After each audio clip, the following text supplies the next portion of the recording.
Selamat pagi Bapak Ibu, selamat bertemu kembali. Syukur kepada Tuhan, kita masih diberi kesempatan untuk boleh berkumpul kembali di tempat ini. Pada pagi hari ini, kita akan mau membicarakan dan mendalami ada beberapa materi yang perlu kita bahas bersama. Bapak Ibu, Dewan Komite Pembelajar, Bapak Pengawas Sekolah, Bapak Ibu Guru yang hadir bersama pada kesempatan ini. Pada kegiatan kita, karena kita bersyukur menjadi sekolah penggerak untuk melanjutkan kegiatan kita sebagai sekolah penggerak, maka kita menjawab program-program pemerintah dalam sekolah penggerak. Program yang paling pertama adalah meningkatkan sumber daya manusia, yaitu SDM yang unggul bagi kepala sekolah dan juga bagi guru-guru yang ada di dalam sekolah-sekolah penggerak.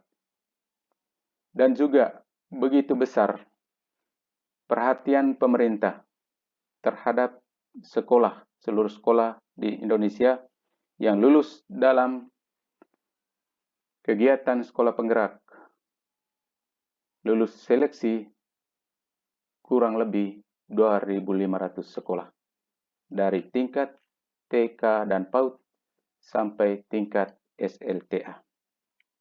Untuk melaksanakan program tersebut, maka kita mulai pada kesempatan ini mau memahami dan mendalami materi-materinya.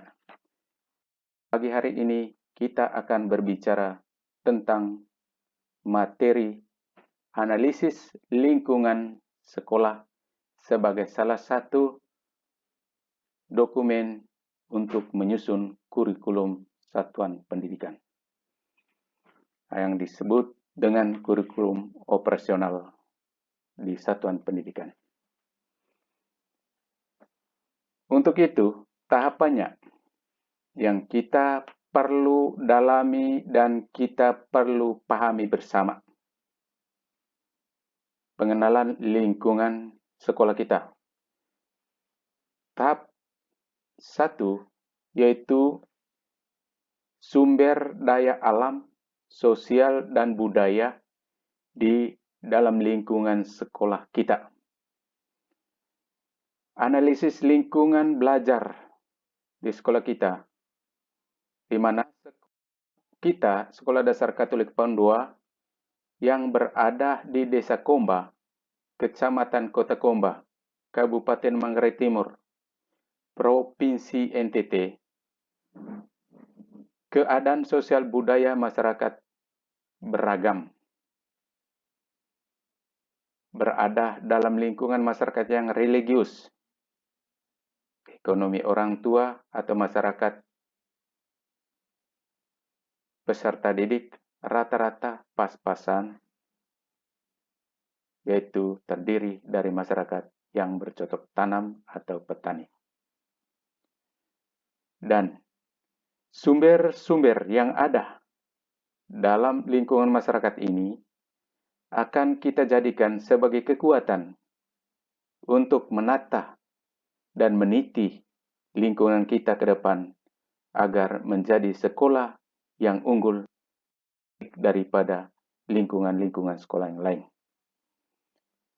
Terlebih khusus, meningkatkan kemampuan anak peserta didik untuk menguasai beberapa literasi. Literasi yang paling perlu ditingkatkan adalah literasi numerasi dan juga literasi digital yang itu digenjot terus, dan guru juga harus bisa menguasai literasi digital ini agar murid juga sepaling tidak bisa mereka mengikutinya dan bisa praktekannya.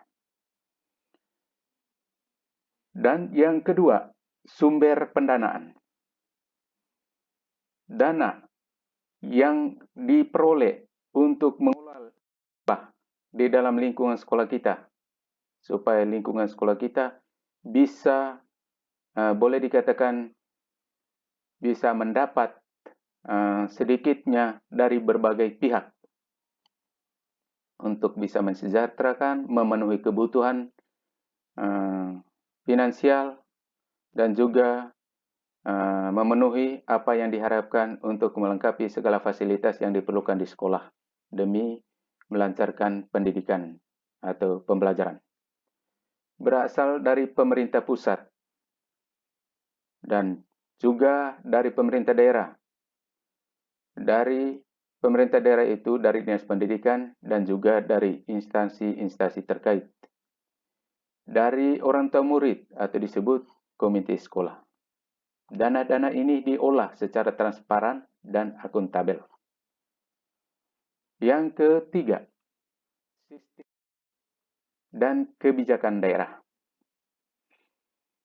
Dengan adanya kewajiban dari dinas dan juga dari pemerintah pusat untuk mengembangkan sekolah ini, merupakan peluang untuk mengajukan dana stimulan berupa hibah guna memenuhi kebutuhan yang ada di sekolah. Yang kedua, dengan adanya dana atau kerjasama dengan pihak-pihak terkait, pasti dinas juga menempatkan tenaga pendidik yang berkualifikasi ijazah S1 dan bisa juga memenuhi kekurangan tenaga pendidik di SDK Pandua. Yang keempat, kemitraan. Kemitraan ini kita perlu bekerja sama dengan pihak, misalnya orang tua siswa, masyarakat sekitar, pemerintah desa, puskesmas, pemerintah kabupaten, atau dinas pendidikan dan instansi terkait.